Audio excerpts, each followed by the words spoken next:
News of humanity's unique response to the Dominion invasion spread through the galaxy faster than any previous event in recorded history. On the trading hub of Kepler Prime, factory worker Joe Mitchell had become an unlikely celebrity after his daily comedy broadcasts, mocking the aliens, went viral across multiple star systems. Joe stood in front of his workshop, addressing a camera that transmitted to millions of viewers across human space and beyond. Welcome back to Late Night with the Late Arrivals, folks.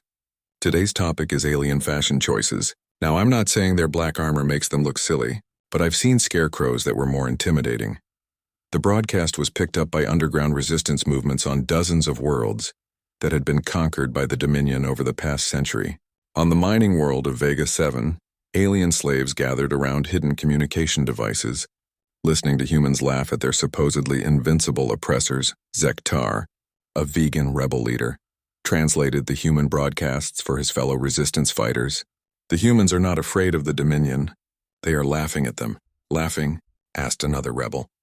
Do they not understand the power of the eternal void? Perhaps, said Zektar thoughtfully. The Dominion is not as powerful as they claim to be.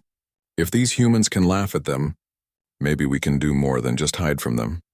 The Zephyrian Trade Confederation, humanity's oldest alien allies, were initially horrified by what they perceived as humanity's suicidal attitude toward the crisis. Ambassador Katie Wallace found herself in the difficult position of explaining human behavior to a council of very worried alien representatives. Honored council members, Katie began, standing before the semicircle of Zephyrian leaders. I understand your concerns about humanity's response to this threat, but I assure you laughter is not madness. Council leader Veltar's tentacles twitched with anxiety. Ambassador Wallace, we have reviewed the Dominion's military capabilities. They possess enough firepower to sterilize entire star systems. How can your people treat this as entertainment? Katie smiled, which only made the Zephyrians more nervous. Because, honored leader, we refuse to give our enemies the power to make us afraid. Laughter is humanity's way of saying that no matter how powerful you think you are, you're still just another bully in the playground. But the consequences of failure are extinction, protested another council member. The consequences of surrendering without a fight are also extinction, Katie replied. At least this way we get to enjoy ourselves while we're fighting back. Meanwhile, on Earth, President Laura Kim was preparing to address not just humanity, but the entire galaxy. Intelligence reports showed that other species were watching humanity's response with great interest. Some were inspired, others were terrified, and a few were simply confused. President Kim stood before the assembled representatives of the Human Colonial Assembly, knowing that her words would be broadcast to every human world and intercepted by alien intelligence services throughout the galaxy. My fellow humans, she began, we face an enemy that wants us to cower in fear. They want us to beg for mercy that they have no intention of granting. Instead, we're going to do what humans do best. We're going to laugh in the face of the impossible and then prove it wrong. The speech was interrupted by applause and laughter from the assembly. When quiet returned, President Kim continued. These aliens may have superior technology in greater numbers, but they lack something that makes us uniquely human. They can't understand that sometimes the best response to overwhelming odds is to refuse to be overwhelmed. The president's words were translated into dozens of languages and broadcast across the galaxy. On conquered worlds, alien slaves heard them and began to whisper among themselves. On neutral worlds, governments wondered if humanity was brave or simply insane. Back in the combat zones, the psychological warfare continued to favor humanity. The Dominion's carefully planned intimidation tactics were falling apart as human soldiers responded to every threat with humor. During the Battle of New California, Marine Sergeant Dave Peterson found himself surrounded by alien soldiers. Instead of surrendering, he looked around at his captors and said, Wow, you guys really went all out with the costume party theme. Did you coordinate this ahead of time? Or do you all just naturally have terrible fashion sense? The alien commander tried to restore order by demonstrating his weapon's destructive power, vaporizing a nearby tree. Peterson watched the display, then started clapping. Very impressive. Can you do that again, but this time with feeling? Other Marines nearby began laughing, and soon the entire battlefield echoed with human laughter. The sound was so alien to the Dominion soldiers that some of them began experiencing what their medical officers classified as auditory hallucinations. On the industrial world of New Detroit, the psychological effect was even more pronounced. When Dominion forces attempted to secure the main manufacturing facilities, they encountered workers who had transformed the factories into impromptu comedy clubs. Assembly line supervisor Nancy Clark had organized her workers into comedy teams that performed shows for the alien soldiers. "Ladies, gentlemen, and chronologically challenged visitors from space," she announced over the factory's public address system. "Welcome to New Detroit's newest entertainment venue, 800 Years Too Late Theater." The confusion among alien ranks was becoming a serious problem for their commanders. Overlord Vexthol received reports of soldiers hesitating to follow orders, requesting clarification on protocols that had never needed clarification before, and in some cases, making sounds that their officers feared might be attempts at the strange human behavior called laughter. "This is unacceptable," Vexthol declared to his assembled fleet commanders. "The humans are contaminating our forces with their madness. We must accelerate our timeline and crush their resistance before this infection spreads further." But the infection was already spreading beyond the Dominion forces. On worlds throughout their empire, conquered species were beginning to question why they had been so afraid of masters who couldn't even show up on time for their own invasion. The Altarian Council, which had surrendered to the Dominion without a fight 50 years earlier, held an emergency session to discuss the human situation. "If humans can laugh at the Dominion," said Counselor Trelwyn, "perhaps we have been underestimating our own capacity for resistance." The ripple effects continued to spread as more species began to see the Dominion not as an unstoppable force of nature, but as fallible beings who made mistakes just like everyone else. The 800-year timing error had become a symbol of Dominion fallibility that could not be undone. On Earth, Dr. Elena Vasquez was documenting the unprecedented psychological warfare effects. "What we're seeing is completely unique in military history," she explained in her report to Earth Command. "The enemy's entire strategy was based on fear, and we've made fear impossible by making them a laughingstock." Her analysis showed that Dominion forces were suffering from decreased combat effectiveness, increased hesitation in battle, and growing doubt about their mission. Some alien soldiers had begun exhibiting behaviors that resembled depression, while others showed signs of what appeared to be curiosity about human culture. The war was far from over, but humanity had already won something perhaps more valuable than any military victory. They had shown the galaxy that even the most powerful enemy could be reduced to a punchline with the right perspective. As human laughter continued to echo across space, the Dominion faced a crisis they had never encountered before. Their perfect system of conquest was unraveling, not because of superior firepower or advanced tactics, but because their enemy refused to take them seriously. The joke was spreading, and it was becoming the most dangerous weapon humanity had ever wielded. Colonel Maria Santos stood on the observation deck of Haven's Rest Defense Station, watching the alien ships hover in the sky above the agricultural world she was sworn to protect. 3 massive black vessels hung motionless over the main farming valleys, their presence casting long shadows across the wheat fields below. Her communication device buzzed with an incoming message from Earth Command. "Colonel Santos, long-range sensors indicate the aliens are preparing for their first assault. Your world has been selected as their primary target." Maria nodded even though the person on the other end couldn't see her. "Understood, Command. We're as ready as we can be." But as she said the words, Maria couldn't help but smile. Down in the valleys below, the farmers were going about their daily work as if nothing had changed. Old Pete Williams was driving his harvester through a field directly under one of the alien ships, occasionally looking up and waving at it like he was greeting a neighbor. The 3rd Colonial Defense Regiment had been preparing for this moment for weeks, but their preparation had taken an unusual turn. Instead of focusing solely on weapons and tactics, Maria had encouraged her troops to watch the comedy videos that had been flooding the human networks. She believed that maintaining morale was just as important as maintaining ammunition supplies. Sergeant Tony Baker approached her with the latest intelligence report. "Ma'am, the alien ships are powering up their weapons. Our scouts report they're also broadcasting some kind of psychological warfare message on all frequencies." "Let's hear it," Maria said. The message played through their communication system in the same cold, mechanical voice they had heard before. "Humans of Haven's Rest, we are the Dominion of the Eternal Void. Your time of harvest has arrived. Surrender now and your deaths will be swift. Resist and you will suffer beyond imagination before you die. When the message ended, Sergeant Baker looked at his colonel expectantly. Maria was quiet for a moment, then started laughing.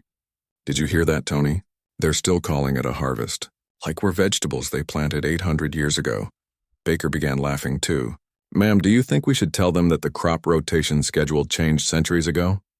Their laughter carried across the radio frequencies to the other defense positions around the planet. Soon the entire 3rd Colonial Defense Regiment was laughing at the alien threat. The sound carried down to the farmers in the valleys, who began laughing as well. Dr. Elena Vasquez, who had been monitoring the human response from Earth, made a remarkable discovery while analyzing the psychological profiles of various species. She immediately contacted Admiral Harrison with her findings. Admiral, I've been studying the Dominion's behavior patterns, and I think I know why they're so confused by our reaction. Their species appears to have no concept of humor whatsoever. What do you mean? Harrison asked. I mean, they literally don't understand laughter. In their rigid hierarchical society, any display of joy or amusement is seen as a sign of mental weakness or deficiency. They've never encountered a species that responds to mortal danger with humor. Harrison thought about this. So when we laugh at them, they can't process what it means. Exactly. Their tactical computers have no algorithms for dealing with prey that finds them amusing rather than terrifying. It's like trying to solve a mathematical equation that uses numbers they've never seen before. Meanwhile, on Haven's Rest, the first alien assault began. 3 landing craft descended from the massive ships, each one carrying 100 Dominion soldiers. They expected to find cowering civilians begging for mercy. Instead, they found Farmer Joe Mitchell standing in his cornfield, holding a sign that read, "Welcome to Haven's Rest. Population still here after 800 years. The aliens emerged from their craft in perfect formation, their black armor gleaming in the sunlight. They raised their weapons and prepared to demonstrate their superiority to the inferior human species. Joe Mitchell looked at them for a moment, then started laughing so hard he had to lean on his sign for support. Oh, my lord, y'all actually dressed like that on purpose. Did someone tell you black makes you look slimmer? The alien commander was confused by this response. According to their intelligence, humans should be terrified by the sight of Dominion battle armor. Instead, this one was making the same nonsensical sounds they had been hearing on the communication networks. More humans emerged from the nearby farmhouse, all of them laughing. Joe's wife Martha came out carrying a pitcher of lemonade. Would you boys like something to drink? You must be tired after traveling for so long. 800 years late must be some kind of record. The aliens had trained for every possible human response except this one. Their psychological warfare manual had no entry for enemy offers, refreshments while laughing. The commander tried to regain control of the situation by firing his weapon into the air. The humans stopped laughing for exactly 3 seconds, then began laughing even harder. Oh, that's real impressive, said Joe. You can make loud noises. My rooster does that every morning at 5 a.m., and he's never 800 years late for anything. Back in space, Overlord Vexthul was receiving confused reports from his ground commanders. Overlord, the humans are not responding to our psychological warfare as predicted. They continue to make the strange sounds and show no signs of fear. Vexthul studied the video feeds from the surface. Are they perhaps under the influence of some kind of drug or chemical weapon that prevents them from feeling fear? Negative, Overlord. Medical scans show they are in perfect health. They appear to be genuinely amused by our presence. Lieutenant Commander Steve Parker led a squadron of human fighters in the first aerial engagement of the war. As his ships approached the alien craft, he opened a communication channel to broadcast on all frequencies. Attention alien visitors, he said cheerfully. This is Lieutenant Commander Parker of the Human Colonial Defense Force. Before we start shooting at each other, I just want to say thanks for the entertainment. My kids are going to love the story about the aliens who couldn't read a calendar.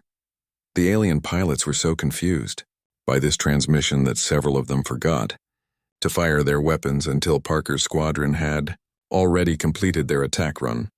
The human fighters performed maneuvers that should have been impossible, their pilots laughing with joy as they danced through space. Did you see that? Parker called to his wingman, Captain Lisa Ross. I think their ships are as slow as their math skills. Lisa laughed as she avoided an alien missile. Steve, I'm starting to feel bad for them. It's like picking on the kid who got held back in school 8 times. The psychological impact on the alien forces was devastating. They had spent centuries preparing to fight a terrified, desperate enemy. Instead, they were fighting an enemy that treated the entire conflict like an elaborate joke. On Haven's Rest, the ground battle was going equally poorly for the Dominion. Every time they tried to demonstrate their superior firepower, the humans would applaud and cheer like they were watching a fireworks show. When they tried to intimidate civilians, the humans would laugh and offer helpful suggestions about their timing problems. Farmer Pete Williams drove his tractor right up to an alien landing craft and called out to the soldiers inside. "Y'all need directions? Because being 800 years late suggests you might be a little lost too." By the end of the first day of combat, the Dominion forces were showing signs of psychological strain that their commanders had never seen before. Soldiers were beginning to hesitate before following orders, confused by an enemy that refused to take them seriously. The human laughter was spreading through alien communication networks like a virus, reaching other Dominion forces throughout human space. For the first time in their long history of conquest, the Dominion was facing an enemy that found them funny, rather than fearsome. Dr. Ryan Clark had not slept in 3 days. His office in the New Geneva Historical Archives looked like a tornado had hit it, with books, papers, and data tablets scattered everywhere. He was searching through every piece of ancient human history he could find, looking for any mention of aliens or mysterious compacts. His breakthrough came at 4 a.m. when he was cross-referencing ancient Earth calendar systems. He had been drinking his 8th cup of coffee when something clicked in his tired brain. The aliens had said 3,000 years, but they never specified which calendar system they were using. Clark grabbed his personal communicator and called Admiral Harrison, not caring that it was the middle of the night. "Admiral, I think I know what happened. The aliens are using the wrong calendar." Harrison's sleepy voice came through the device. "What do you mean, wrong calendar? They said 3,000 years, right? But 3,000 years of what? Earth has used dozens of different calendar systems throughout history. The Julian calendar, the Gregorian calendar, various lunar calendars, solar calendars. When we moved to space, we switched to Galactic Standard Time." Harrison was fully awake now. "Are you saying they're 3,000 years late?" "Not just late, Admiral, very late. If they were using the ancient Julian calendar system that was abandoned over 2 millennia ago, and accounting for all the leap year adjustments and calendar reforms throughout history, they're off by approximately 847 years. The next morning, the Human Colonial Council gathered for an emergency session. Clark stood before the assembly of representatives from across human space, his findings displayed on the main screen. "Ladies and gentlemen, our visitors have made a fundamental error in their timing. The 3,000-year compact they refer to, whatever it was, ended centuries ago by any measure of time that matters." President Kim leaned forward. "Are you absolutely certain about this?" "As certain as I can be without knowing which specific calendar the original compact used. But every calculation I've run shows the same result. These aliens are at least 8 centuries late for their own invasion." Captain Ben Turner, who was attending the meeting as a military advisor, started laughing. At first, it was just a quiet chuckle, but it grew louder until he was laughing so hard he had to hold on to his chair. "Captain Turner, this is hardly the time for humor," said General White sternly. Turner wiped tears from his eyes. "I'm sorry, General, but do you realize how ridiculous this is? These cosmic conquerors with their massive ships and their threats of extinction showed up 800 years late to their own party. It's like someone showing up to a birthday celebration when the birthday person has already died of old age." His laughter was infectious. Other military officers began to smile, then chuckle, then laugh outright. Soon half the room was laughing, while the other half looked horrified at their reaction. "This isn't funny," protested Dr. Vasquez. "These aliens could still destroy us all." "Of course it's funny," replied Turner, trying to control his laughter. "They're probably out there right now checking their cosmic pocket watches, wondering why we're not trembling in fear and begging for mercy. Meanwhile, we're sitting here realizing they can't even keep track of time properly." The laughter spread through the human colonies faster than the news of the alien threat had. Within hours, comedians on entertainment networks were making jokes about the late arrivals. Memes flooded the communication networks, showing alien ships with "better late than never" signs and on the farming world of New Texas. Colonist Joe Mitchell recorded a video of himself laughing at the alien ships visible in the sky above his wheat fields. "Y'all are about 800 years late for dinner," he said to the camera. "The table's already been cleared and we've done the dishes." The aliens monitoring human communications were puzzled by the response. Overlord Vexthul, commander of the Dominion fleet, studied the intercepted transmissions from his flagship. In his species' culture, laughter did not exist. The closest equivalent was a sound made by the insane before they were eliminated from society. "The humans appeared to be suffering from mass psychological breakdown," reported his intelligence officer. "They are making nonsensical sounds and displaying behavioral patterns that suggest mental deficiency." Vexthul examined the data. "Perhaps the shock of our arrival has damaged their collective sanity. This is unexpected but not entirely unwelcome. Insane prey is often easier to harvest." Back on Earth, the laughter continued to spread. Late-night talk show host Danny Roberts opened his program by saying, "So these aliens show up after 3,000 years and expect us to be ready for them. That's like your ex calling you back after you've already married someone else, had kids, gotten divorced, married again, and retired. Buddy, that ship has sailed, literally." The audience roared with laughter, and the clip was shared millions of times across the human networks. Dr. Clark found himself becoming an unexpected celebrity as news programs interviewed him about his discovery. "The irony is beautiful," he told one reporter. "These aliens have been planning this invasion for 3 millennia, building their fleets, preparing their strategies, all based on an ancient agreement that expired before most of our colonies were even founded." Military strategists began to see the humor as well. Colonel Maria Santos, reviewing defense plans for the agricultural world Haven's Rest, told her staff, "Our enemy's first mistake was bad timing. Let's make sure they don't get a chance to make a second mistake." The psychological impact of the discovery spread beyond just humor. Humans began to feel less afraid and more confident. If these supposedly superior aliens couldn't even keep track of time properly, how superior could they really be? On the mining station Asteroid Belt 7, worker Pete Jackson painted 800 years late on the side of his mining robot. When his supervisor complained, Jackson replied, "Boss, if we're all going to die anyway, might as well die laughing." The alien response to human laughter was confusion and growing frustration. Their psychological warfare tactics had always worked on other species. The sight of massive Dominion warships had caused entire civilizations to surrender without firing a shot. But humans were not surrendering. They were laughing.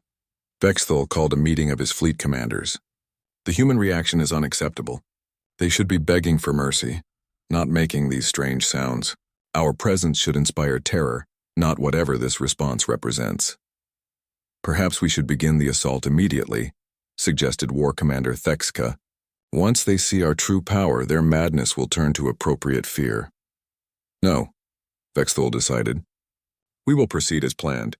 The compact gave them 3,000 years to prepare, and we will honor that agreement even if they have forgotten it. But their strange behavior suggests they may not surrender as easily as other species have." As the first week of the alien presence ended, humanity had transformed from a terrified civilization facing extinction to a species united in laughter. The discovery that their would-be conquerors couldn't even read a calendar properly had changed everything. The aliens waited in their perfect formations, growing more confused by the day as human laughter echoed across space. They had expected fear, desperation, perhaps even defiance. They had not expected their arrival to become the greatest comedy routine in human history. Unknown to both sides, this was just the beginning of the most unusual war the galaxy had ever seen. Dr. Lisa Matthews wiped the dust from her gloves as she stood in the ancient ruins on planet Kepler 442c. The stone blocks around her were older than human civilization, carved by a race that had vanished long before Earth's first cities were built. She had been working on this dig for 6 months and today felt different. Her scanner was picking up something unusual buried beneath the main temple structure. The research station Meridian Prime floated in orbit above her, a small dot against the purple sky. Lisa pressed her communicator and called her colleague Dr. Kevin Brooks, who was working in the station's lab. "Kevin, I think I found something big down here. The scanners are going crazy." Kevin's voice crackled through the device. "What kind of readings are you getting?" "Energy signatures that don't match anything in our database. It's coming from about 20 feet below the main altar." Lisa knelt down and brushed more dirt away from the carved symbols. I'm going to need the heavy digger. 3 hours later, Lisa had uncovered a metallic object the size of a dinner plate. It was perfectly smooth except for strange markings that seemed to shift and move when she wasn't looking directly at them. When she touched it, the object began to glow with a soft blue light. Back on Meridian Prime, Kevin nearly dropped his coffee cup when Lisa brought the artifact into his lab. This is incredible. The metal composition doesn't match any known elements. And look at this. He pointed to his computer screen where waves of data were scrolling past. It's broadcasting a signal. Broadcasting to where? Lisa asked. That's the strange part. The signal is going in all directions, but it's also going backwards through time somehow. I've never seen anything like it. Kevin adjusted his instruments. Wait, there's something else. The signal contains a message. Lisa leaned closer to the screen. Can you decode it? Kevin worked for several hours, running the signal through every translation program they had. Finally, late in the evening, words began to appear on the screen. Lisa read them aloud. The compact is void. The harvest begins at the third millennium's end. What does that mean? Kevin asked. I have no idea, but I don't like the sound of it. Lisa saved the data to a secure file. We need to send this to Earth immediately. Meanwhile, on Luna Central, humanity's main military base on Earth's moon, Admiral Jake Harrison was having a quiet evening reviewing supply reports when his communications officer burst into his office. Sir, we're receiving urgent transmissions from the Outer Rim. Captain Amy Rodriguez on the UHS Explorer is reporting massive energy anomalies. Harrison straightened in his chair. What kind of anomalies? Unknown ships, sir. Very large ones. They appeared out of nowhere near the Vega system. Harrison grabbed his jacket and headed for the command center. The main screen showed a star map with several red dots blinking ominously at the edge of human space. Get me Rodriguez on the line. Captain Rodriguez appeared on the screen, her face tense. Admiral, you need to see this. We detected energy spikes unlike anything in our records. When we investigated, we found these. The image shifted to show massive black ships, each one the size of a small city. They seemed to absorb light, making them hard to see against the darkness of space. How many are there? Harrison asked. At least 50 in this group, sir. But our long-range sensors are detecting similar signatures appearing throughout the outer colonies. They're not from any human world, and they don't match any known alien technology. Harrison felt a chill run down his spine. In his 30 years of military service, he had never seen anything like this. Are they hostile? Before Rodriguez could answer, every communication device in the command center began receiving the same signal simultaneously. A voice, cold and mechanical, spoke in perfect English. Inhabitants of the human territories, we are the dominion of the eternal void. For 3,000 years we have honored the compact made with your ancestors. You were given time to mature to become worthy prey. That time has ended. The message continued as Harrison and his staff listened in stunned silence. Your species was allowed to spread among the stars, to grow in number and strength. This was done so that when the harvest came, you would provide suitable sustenance for our empire. The waiting period has concluded. Prepare for assimilation or extinction. When the message ended, the command center was completely quiet. Finally, someone whispered, 3,000 years? What compact? Harrison immediately called an emergency meeting of Earth's government leaders. Within hours, politicians, generals, and scientists were gathered in the secure bunker beneath Geneva. The room buzzed with worried conversations as people tried to make sense of the alien message. Does anyone have any record of a treaty from 3,000 years ago? Asked President Laura Kim. Dr. Ryan Clark, Earth's leading historian, shook his head. 3,000 years ago, humans were just beginning to form the first cities. We had no space travel, no way to contact alien races. This doesn't make any sense. Maybe the message is meant for someone else, suggested General Patricia White. No, said Admiral Harrison. They specifically mentioned human territories and spoke in English. They know exactly who we are. As the meeting continued, reports kept coming in from across human space. The alien ships were appearing everywhere, always in large numbers. They made no aggressive moves, but simply waited, as if giving humanity time to process the message. Dr. Elena Vasquez, a specialist in alien psychology, studied the translated message. The way they speak suggests they truly believe this compact exists. They're not lying or trying to trick us. From their perspective, they have every right to do what they're threatening, but we have no record of any Agreement, insisted Dr. Clark. Then, we need to find out what really happened. 3,000 years. Ago, said President Kim. And we need to do it. Fast. Lisa Matthews and Kevin Brooks arrived on Earth the next day, bringing their artifact and the decoded message with them. When the scientists compared the messages, they were identical. The artifact had somehow received the same transmission that was being broadcast across human space. This suggests the aliens have been planning this for a very long time, Lisa explained to the gathered leaders. The precursor ruins contain more artifacts like this one. I think they were left as some kind of warning system. As humanity scrambled to understand the threat, more alien ships continued to appear. They surrounded every major human colony but made no move to attack. It was as if they were waiting for something, giving humans one last chance to understand their fate. The mystery deepened when linguists discovered that some of the alien words in their message were derived from ancient human languages that had been dead for millennia. Somehow, these aliens had detailed knowledge of human history that went back further than humanity's own records. In the depths of space, the dark ships waited in perfect formation, their crews patient and confident. They had waited 3,000 years for this moment. A few more days would not matter. The Battle of Saul began on a Tuesday morning, when the largest Dominion fleet ever assembled emerged from hyperspace at the edge of Earth's solar system. Overlord Vexithul had committed every ship under his command to this final assault, determined to end the human problem once and for all. Admiral Chris Morgan stood on the bridge of the flagship UHS Defiance, watching the massive alien armada approach. His defense fleet was outnumbered 50-1, but the crews were in surprisingly good spirits. The ship's communication channels buzzed with jokes and laughter as human pilots prepared for what might be their final battle. "Admiral," reported his tactical officer, "the alien fleet is broadcasting surrender demands on all frequencies." "Let's hear what they have to say," Morgan replied. Overlord Vexthul's voice filled the bridge. "Humans of the Sol system, this is your final opportunity to submit to the inevitable. Surrender now and your deaths will be swift. Continue your resistance and we will make your suffering legendary throughout the galaxy." Morgan looked around at his bridge crew, all of whom were trying not to laugh. "Open a channel," he ordered. "This is Admiral Morgan of the Human Defense Force," he broadcast to the alien fleet. "Overlord Vexthul, we appreciate the threatening speech, but we have to ask, did you bring a calendar this time, or are you planning to show up for the next war 800 years late too?" The laughter that erupted from the human fleet was so loud, it overloaded several communication channels.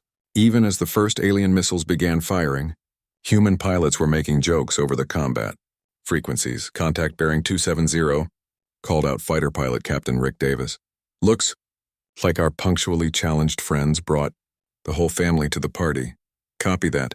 "Rick," replied his wingman, "should we tell them the party ended 8 centuries ago or let them figure it out themselves?" But something unexpected was happening within the Dominion fleet itself. Months of exposure to human laughter and the psychological strain of fighting an enemy that refused to be intimidated had taken its toll. Several alien ships reported internal conflicts as crew members began questioning orders. On the Dominion vessel Dark Conquest, Sub-Commander Krelvin had been listening to intercepted human communications for weeks. The constant sound of human joy in the face of destruction had created something in his mind that Dominion science had no name for. Doubt. "Commander," he said to his superior, "the humans show no fear. Perhaps our intelligence about this species was incorrect." War Commander Thexka turned his massive form toward his subordinate. "The humans are defective. Their lack of proper fear response indicates mental illness." "But what if it indicates something else?" Krelvin asked quietly. "What if it indicates strength we do not possess?" This conversation was happening simultaneously on dozens of Dominion ships. The infection of doubt was spreading faster than their commanders could contain it.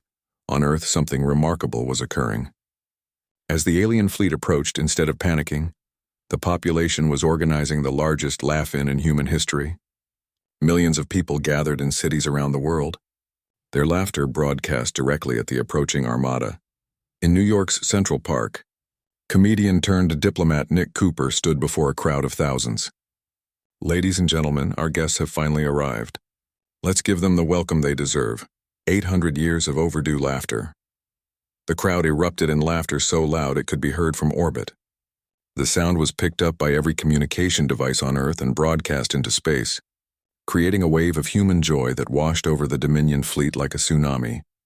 The psychological impact on the alien forces was catastrophic.